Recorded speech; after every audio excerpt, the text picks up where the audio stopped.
This is Dr. Jyothi Robertson. Welcome to the Journey You Own. Today I'm speaking with Gabrielle Chapman, a young woman who specializes in areas of social justice, equity, inclusion, and diversity in the animal welfare space. I began my conversation with Gabby by asking her to describe her background and tell me a little bit about how it impacted some of the choices that she has had to make in her life.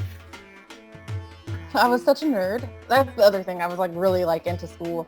There was sort of probably an overachiever personality that I carried, wanting to do well, and I was a go-getter.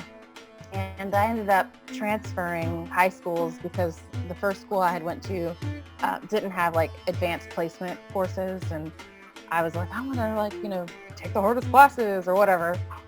So I transferred to this other school that had lawyer kids and doctor kids, and the demographic was a lot different. And I was sort of a fish out of water. It was the first time I had been around super well educated. I don't want to paint it with a broad stroke, but the conversations that these children were having were more advanced or sophisticated. But they were all white mostly. And I was always the only person of color in all of my classes. It was very, it wasn't, we had probably 10% people of color in our whole school, maybe. And I think I graduated 30 in my class, and the other thing was I didn't have any prep coursework, or I didn't know about college. I had really no clue about what I was doing. So yeah, I applied myself to college. I only applied to a few places, and when I look back at it, I kind of wonder, I don't know, I probably could have went to some Ivy League school or something. I just had no one told me to do that, So I ended up at the University of Kentucky, and I got a full scholarship there. And I think that, again, coming from West Virginia, our education system was so not very good. Public education is probably the worst in the country here. And I was not prepared for college.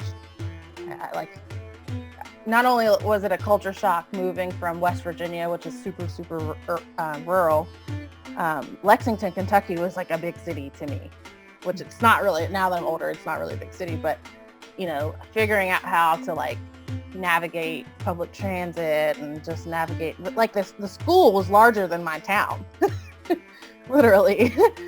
So, I had a hard time. Adulthood, or moving into adulthood, was really hard. I mean, and then being facing identity issues, figuring out what it was to be a mixed race woman, and without a white mother, because I was sort of veiled by her white privilege for a long time. And then I moved into adulthood, and for the first time, I was being dropped into this world of really racist sort of, undertones, I guess. And